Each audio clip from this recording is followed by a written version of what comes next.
लेकिन उस बच्चे ने हार नहीं मानी और पूरी दुनिया को अपने कदमों पर झुका दिया। चलिए देखते हैं कैसे। तो कहानी की शुरुआत सन 1172 से होती है, जहां हम अभी के नॉर्थ वेस्टर्न चाइना के इलाके को देखते हैं, जिसे उस समय टेंगुट किंगडम के नाम से जाना जाता था, जिसको टेंगुट राजवंश ही चलाता था। यहाँ पर कई सारे मंगोलियन ट्राइब्स के ग्रुप्स रहते थे, जिनके सरदार को खान कहा जाता था। इस ट्राइब्स के खानों की आपस में बहुत गहरी दुश्मनी होती थी, क्योंकि ये सभी लोग पावर में बने रहना चाहते थे, जिसके चलते इनके बीच अक्सर लड़ाइयाँ चलती ही रहती थी। इन लड़ाइयों में बहुत सारे लोग मारे जाते थे। मंगोलों की दुनिया में कोई नियम कानून नहीं थे, इसलिए इनको एक सुप्रीम खान की सख्त जरूरत थी, ताकि ये सभी लोग एकजुट होकर रह सकें। यहाँ से सीन शिफ्ट होता है और हम एक आदमी को देखते हैं जिसका नाम येसुई था, और ये चाइना के वेस्ट साइड से एक छोटा मोटा खान था। इस समय येसुई एक सफर पर निकला था। उसके साथ उसका 9 साल का बेटा तेमुजिन भी था। दरअसल येसुई अपने बेटे के लिए एक वाइफ ढूंढने के लिए निकला था। रात होने पर वो अपने दोस्त के ट्राइब पर आराम करने के लिए रुकते हैं। वहीं जब तेमुजिन अपने घोड़े के पास खड़ा होता है तो उसके पास एक छोटी लड़की आती है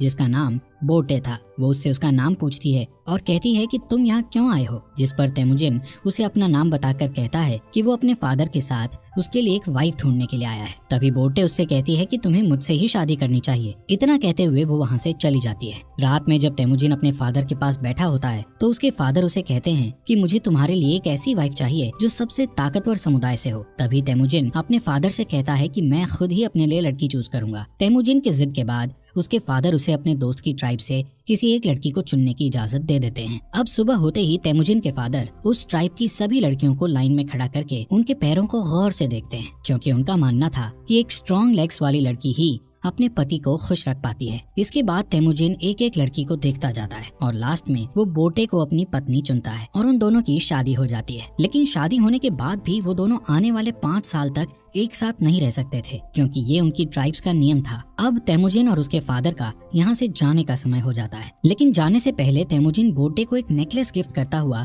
उसे कहता है कि वो उसके लिए जल्द ही वापस आएगा। यहाँ से येसुई तेमुजिन और अपने लोगों के साथ सफर पर निकल जाता है। कुछ दूर चलने के बाद वो लोग एक जगह पर आराम करने के लिए रुकते हैं। यहाँ पर वो सभी लोग काफी सतर्क थे, क्योंकि ठीक उनके सामने थोड़ी दूर एक और खान की ट्राइब के लोग बैठे थे। थोड़ी देर बाद उस खान का एक आदमी येसुई के लिए एक कटोरी में दूध लाता है, जिसका मतलब शांति का पैगाम था, और वो लोग समझौता करना चाहते थे। येसुई वो दूध की कटोरी ले लेता है और सामने बैठे खान के लिए भी अपनी तरफ से एक दूध की कटोरी भेजता है। येसुई के आदमी येसुई को खुद वो दूध पीने से पहले अपने किसी नौकर को पिलाने के लिए बोलते हैं, लेकिन येसुई उन्हें ऐसा करने से मना कर देता है, क्योंकि वो उस खान का विश्वास नहीं तोड़ना चाहता था और खुद ही वो दूध पी जाता है। दूसरी तरफ खान भी येसुई का भिजवाया हुआ दूध पी लेता है। थोड़ी देर बाद जब वो लोग अपना सफर फिर से जारी रखते हैं तो रास्ते में अचानक ही येसुई के सीने में बहुत तेज दर्द होने लगता है, जिससे वो अपने घोड़े से गिरकर मर जाता है। यहाँ हमें पता चलता है कि ये सब उस खान के दिए गए दूध के कारण हुआ था, क्योंकि खान ने उस दूध में जहर मिलाकर दिया था। तभी तेमुजिन अपने फादर के पास जाता है, लेकिन उसके साथ के सभी लोग उसे यहीं पर अकेला छोड़कर वहाँ से जाने की तैयारी करने लगते हैं, क्योंकि उनके बीच एक परंपरा थी जिसमें उनका मानना था कि उन्हें किसी मजबूत इंसान को ही फॉलो करना चाहिए। अब जबकि येसुई जो उनका राजा था उसकी डेथ हो चुकी थी, इसलिए येसुई के लोग अपने लिए एक नए राजा की तलाश में निकल रहे थे। जिसके बाद तेमुजिन अपनी माँ के साथ अपने पिता येसुई का अंतिम संस्कार करता है। येसुई के पास जो बहुत सारी भेड़ें और बकरियां थी, अब वो सब येसुई के सबसे खास सैनिक जिसका नाम टारगुटाई था उसने रख ली थी। ये देखते हुए तेमुजिन की माँ उसे बद्दुआ देते हुए कहती है कि मेरा बेटा एक दिन तुम्हें ढूंढकर जरूर मारेगा। टारगुटाई ये सुनकर सोच में पड़ जाता है कि कहीं आगे चलकर ये बच्चा उसे सच में न मार दे, इसलिए वो उसे उसी वक्त मारने के लिए आगे बढ़ता है। लेकिन मंगोलों में एक रिवाज था जिसके हिसाब से किसी को मारने से पहले वो उसकी हाइट को उनके रथ के पहिए से नापते थे, और वो कभी भी बच्चों को नहीं मारते थे। जब टारगुटाई तेमुजिन की हाइट को उनके रथ के पहिए से नापता है तो उसकी हाइट कम निकलती है, और तेमुजिन अभी बच्चा था इसलिए वो बच जाता है। लेकिन टारगुटाई उसकी माँ को बोलता है कि वो अगले साल तेमुजिन को मारने जरूर आएगा, और तब तक उसकी हाइट और उम्र भी बढ़ चुकी होगी। कुछ महीनों बाद जब सर्दी आ जाती है तो तेमुजिन के पास छुपने के लिए कोई भी जगह नहीं थी। तभी उसे अपने फादर की बात याद आती है कि उन्होंने कहा था कि गॉड टेंगरी उनकी बुरे वक्त में मदद जरूर करेंगे। इसीलिए वो सीक्रेट माउंटेन की तरफ जाने लगता है, लेकिन रास्ते में अचानक उसका पैर बर्फ से जमी झील पर टिक जाता है और वो उस झील के अंदर ठंडे पानी में गिरकर डूबने लगता है। वो डूबकर मरने ही वाला था, लेकिन तभी वहाँ उसकी ही उम्र का एक लड़का जिसका नाम जमूखा था उसे झील से बाहर लाकर उसकी जान बचा लेता है। यहाँ पर जमूखा और उसका बड़ा भाई तेमुजिन को अपने साथ घर ले जाते हैं और उसे खाना खिलाते हैं। तेमुजिन उसकी जान बचाने के लिए उनका शुक्रिया अदा करता है। इसके बाद जमूखा और उसका भाई अपने अपने हाथ पर कट लगाकर अपना खून दूध में मिलाकर तेमुजिन को वो दूध पीने को कहते हैं। तेमुजिन वो दूध पी जाता है और अब वो 2 नहीं बल्कि 3 भाई बन गए थे। उन्होंने तेमुजिन को अपना भाई बना लिया था। अगली सुबह टारगुटाई अपने लोगों के साथ तेमुजिन को ढूंढता हुआ यहाँ आ जाता है ताकि वो तेमुजिन को जान से मार सके। टारगुटाई के लोग तेमुजिन को पकड़कर उसे अपने साथ मारने के लिए ले जाते हैं, लेकिन जब वो तेमुजिन की हाइट रथ के पहिए से नापते हैं तो अभी भी उसकी हाइट उतनी ही थी जितनी की पहले थी, जिस वजह से वो लोग तेमुजिन को तब तक के लिए कैदी बनाकर रख लेते हैं जब तक कि उसकी हाइट नहीं बढ़ जाती। इनके ट्राइब में एक बूढ़ा आदमी था जो कि कैद में तेमुजिन को रोज खाना खिलाता था और उसके जख्मों पर मलहम पट्टी भी करता था। कुछ दिनों बाद टारगुटाई फिर से तेमुजिन की हाइट नापता है, लेकिन अभी भी उसकी हाइट उतनी ही थी। इसी टाइम पर यहाँ बारिश होने लगती है और सभी लोग भागकर अपने अपने तंबू में चले जाते हैं। इसी बात का फायदा उठाते हुए वो बूढ़ा आदमी तेमुजिन को वहाँ से छुड़ाकर भगा देता है। तेमुजिन भागता भागता बहुत दूर चला जाता है। उसके गले में एक भारी लकड़ी का फंदा भी बंधा हुआ था, लेकिन कैसे भी करके वो उस पहाड़ पर जाता है जहाँ पर उसके फादर ने बताया था। वहाँ वो गॉड टेंगरी से विश मांगता है कि अचानक तेमुजिन को वहाँ एक सफेद भेड़िया दिखता है, जिसके तुरंत बाद उसके गले में बंधा हुआ लकड़ी का फंदा भी अपने आप ही खुलकर नीचे गिर जाता है। यहाँ से सीन कट होता है और हम सन 1186 में तेमुजिन को देखते हैं, जो कि अब एक नौजवान लड़का बन चुका था। लेकिन तेमुजिन अभी भी टारगुटाई के लोगों से बचकर भाग रहा था। कई सालों से टारगुटाई के लोग तेमुजिन को ढूंढ रहे थे और एक दिन वो तेमुजिन को ढूंढ ही लेते हैं और उसे पकड़कर फिर से कैदी बनाकर उसी लकड़ी के फंदे में रखते हैं जिसमें उसे बचपन में रखा गया था। अब क्योंकि तेमुजिन की हाइट और उम्र बढ़ चुकी थी, इसलिए उसके मरने के चांसेस बहुत ज्यादा थे। लेकिन टारगुटाई उसे जान से नहीं मारता क्योंकि वो उसे अपनी जान की भीख मांगते हुए देखना चाहता था। लेकिन तेमुजिन टारगुटाई से बोलता है कि मैं खुशी खुशी मर तो सकता हूँ, लेकिन तुम्हारे आगे अपनी जान की भीख कभी नहीं मांगूंगा। ये सुनकर टारगुटाई उसे टॉर्चर करना शुरू कर देता है और उसे कहता है कि अब मैं तुम्हें धीरे धीरे तड़पा तड़पा कर मारूंगा। यहाँ पर हम देखते हैं कि वो बूढ़ा आदमी अभी तक जिंदा था और वो फिर से तेमुजिन के पास जाकर उसे पानी पिलाता है। उसी दिन शाम को जब सभी लोग आपस में बिजी थे तो टारगुटाई तेमुजिन के पास अकेला उससे बात करने जाता है। इसी बात का फायदा उठाकर तेमुजिन उसी लकड़ी के फंदे से जिससे उसे बांधा गया था उससे टारगुटाई को मारकर वहाँ से भाग जाता है। अब टारगुटाई को मारकर वो खुद खान बनने के लिए तैयार था। अब यहाँ पर वो सबसे पहले अपनी वाइफ के पास जाता है जिससे उसने बचपन में शादी की थी। वो बोटे के पास जाता है जो अब बड़ी हो चुकी थी और बहुत खूबसूरत भी। बोटे उससे कहती है कि मैं कई सालों से तुम्हारा इंतजार कर रही थी और अब फाइनली वो दोनों साथ थे। कुछ देर बाद वो लोग यहाँ से निकल जाते हैं। यहाँ से तेमुजिन सीधा अपनी माँ और बहन के पास उनसे मिलने जाता है। तेमुजिन को इतने सालों बाद देखकर उसकी माँ और बहन बहुत खुश थे, लेकिन एक दिन इनके ऊपर मर्किट ट्राइब के लोगों का अटैक हो जाता है। कई साल पहले तेमुजिन के फादर ने इस मर्किट ट्राइब के खान की मदर को किडनैप किया था और तब इस ट्राइब के खान ने कसम खाई थी कि वो अपनी माँ का बदला जरूर लेगा। और अब ये लोग यहाँ बोटे को किडनैप करने आए थे। बोटे और तेमुजिन दोनों यहाँ से भागने की कोशिश करते हैं, लेकिन तभी एक तीर बोटे को लगता है जिससे वो अपने घोड़े से नीचे गिर जाती है और वो लोग उसे किडनैप कर लेते हैं। दरअसल मर्किट खान बोटे को अपनी वाइफ बनाना चाहता था, वहीं दूसरी ओर तेमुजिन अपनी वाइफ बोटे को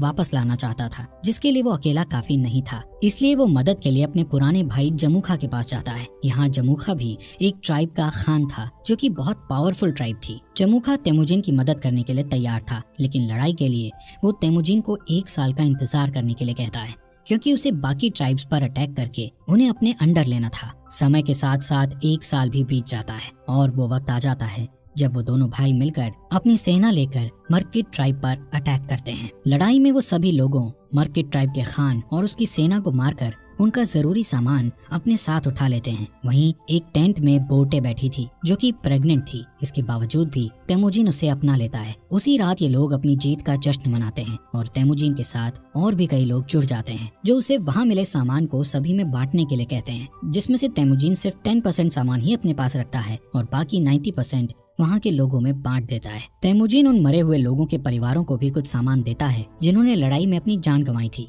तभी यहाँ जमूखा के 2 लोग ये सब देखते हैं और तेमुजिन की ट्राइब के साथ जुड़ जाते हैं। अब क्योंकि मंगोल्स में शुरू से ही ये नियम था कि वो अपने खान को खुद ही चुन सकते थे, जिसमें जमुखा चाहकर भी कुछ नहीं कर सकता था। लेकिन ये देखकर कि उसकी ट्राइब के 2 लोग तेमुजिन की ट्राइब में चले गए हैं, उसके मन में तेमुजिन के खिलाफ दुश्मनी बढ़ जाती है। नेक्स्ट सीन में तेमुजिन के आदमी जमुखा के आदमियों को उनके घोड़े चुराते हुए देख लेते हैं। तभी जमुखा के आदमी बचकर वहाँ से भागने लगते हैं, जिसके बाद तेमुजिन के आदमी गुस्से में गलती से उन्हें जान से मार डालते हैं। लेकिन जब वो लोग जमुखा के उन लोगों को देखते हैं तो उन्हें पता चलता है कि उनमें से एक आदमी जमुखा का बड़ा भाई था। और अब जैसे ही जमुखा को इसके बारे में पता चलता है तो वो तेमुजिन को जान से मारने की ठान लेता है, क्योंकि उसे अपने भाई की जान का बदला लेना था, जिसके लिए जमुखा आसपास के और ट्राइब्स के खानों से हाथ मिला लेता है और अपनी एक बड़ी ट्राइब बनाकर तेमुजिन की ट्राइब पर अटैक कर देता है। तेमुजिन जानता था कि वो लोग ये जंग नहीं जीत सकते, क्योंकि उसके पास इतने सैनिक नहीं थे जितने जमुखा के पास थे। इसलिए वो अपनी ट्राइब की औरतों और बच्चों को वहाँ से जाने के लिए कहता है और बाकी लोगों को लड़ने के लिए बोलता है। इस लड़ाई के बीच तेमुजिन अपने सैनिकों के साथ हार जाता है और जमुखा उसे और उसके सैनिकों को बंदी बना लेता है। जमुखा तेमुजिन को अभी भी भाई बोलता था, लेकिन वो अपने बड़े भाई की जान का बदला लेना चाहता था, इसलिए वो तेमुजिन को अपनी जान बचाने के लिए गिड़गिड़ाते हुए देखना चाहता था। इसके बाद वो तेमुजिन को अपना गुलाम बना लेता है और किसी और ट्राइब के लोगों को बेच देता है, जहाँ सजा के तौर पर तेमुजिन को रेगिस्तान में काफी दूर पैदल चलना पड़ता है। बहुत दूर चलने के बाद ये लोग एक शहर पहुँच जाते हैं जहाँ टेंगुट डायनेस्टी का शासन था। ये लोग तेमुजिन को एक जगह बैठाते हैं ताकि दूसरे लोग उसको देखकर उसे खरीद सकें। एक दिन इस सल्तनत का राजा बाजार आया हुआ था, तभी वो तेमुजिन को देखता है और उसे चंद पैसों में खरीदने के लिए अपने लोगों से बात करता है। लेकिन उस राजा के लोग तेमुजिन को खरीदने से उसे मना करते हैं, लेकिन फिर भी वो तेमुजिन को खरीद लेता है। इसके बाद तेमुजिन को एक पिंजरे जैसे कमरे में रखा जाता है जो शहर के बीचों बीच था, ताकि बाहर से लोग उसे देखकर हंस सकें और उसका मजाक उड़ाते हुए मस्ती कर सकें। यहाँ पर तेमुजिन को देखने के लिए एक बुद्धिस्ट मंक हर रोज आता था और उससे माफी मांगता था। एक दिन तेमुजिन बुद्धिस्ट मंक के साथ एक समझौता करता है कि अगर तुम मेरी वाइफ को ढूंढोगे तो मैं आगे चलकर इस गांव को कभी नुकसान नहीं पहुंचाऊंगा। जिसके बाद वो बुद्धिस्ट मंक बोटे को ढूंढने के लिए रेगिस्तान में निकल जाता है, लेकिन बुद्धिस्ट मंक एक बूढ़ा इंसान था, इसलिए वो गर्मी के मारे बेहोश होकर वहीं मर जाता है। वहीं खुशकिस्मती से बोटे को उस मरे हुए बुद्धिस्ट मंक के पास वही नेकलेस मिलता है जो उसे तेमुजिन ने दिया था, जिससे उसे पता चल जाता है कि तेमुजिन अभी भी जिंदा है। इसके बाद बोटे अपने पति को ढूंढने के लिए शहर में निकल जाती है और यहाँ पर उसे तेमुजिन एक पिंजरे में बंधा हुआ मिलता है। उसी रात बोटे यहाँ के सिपाही को रिश्वत देकर तेमुजिन को यहाँ से भगा लेती है और तेमुजिन देखता है कि उसका बेटा बड़ा हो चुका है और बोटे की एक बेटी और भी है। बोटे तेमुजिन को घर ले आती है। यहाँ अब पूरा परिवार हंसी खुशी रहने लगता है। एक दिन बोटे तेमुजिन से कहती है कि सभी मंगोल्स एक जैसे ही होते हैं, सभी चोरी करते हैं और एक दूसरे को मारते हैं। मंगोल्स के लिए ये चीज एक आम बात है, लेकिन बोटे की इस बात का तेमुजिन पर बहुत गहरा प्रभाव पड़ता है और वो अपनी फैमिली को छोड़कर वहाँ से निकल जाता है। वो डिसाइड करता है कि अब वो सभी ट्राइब्स को मिलाकर एक नया मंगोल राज बनाएगा, जिसमें सभी के बीच नियम और कानून होंगे। तेमुजिन अब डिसाइड कर चुका था कि अगर इस काम को पूरा करने के लिए उसे किसी की जान भी लेनी पड़े तो वो पीछे नहीं हटेगा। वो 3 नियम बनाता है, जिसमें पहला नियम था कि औरतों और बच्चों को कभी नहीं मारा जाएगा। दूसरा नियम था कि दुश्मन से मरते दम तक लड़ा जाएगा और तीसरा नियम ये था कि कोई भी अपने खान को धोखा नहीं देगा। यहाँ से सीन कट होता है और हम सन 1196 को देखते हैं, जहाँ कई साल पहले तेमुजिन ने कसम खाई थी कि वो मंगोल की बड़ी आर्मी बनाएगा और अब उसने बहुत सारे ट्राइब्स को जीतकर एक साथ जोड़कर एक बड़ा मंगोल बना लिया था। अब उसके रास्ते में एक ही रुकावट थी जो उसको राजा बनने से रोक रही थी, और वो रुकावट और कोई नहीं बल्कि उसका भाई जमुखा ही था। जमुखा के पास भी एक बहुत बड़ी आर्मी थी और वो दोनों एक जंग के मैदान में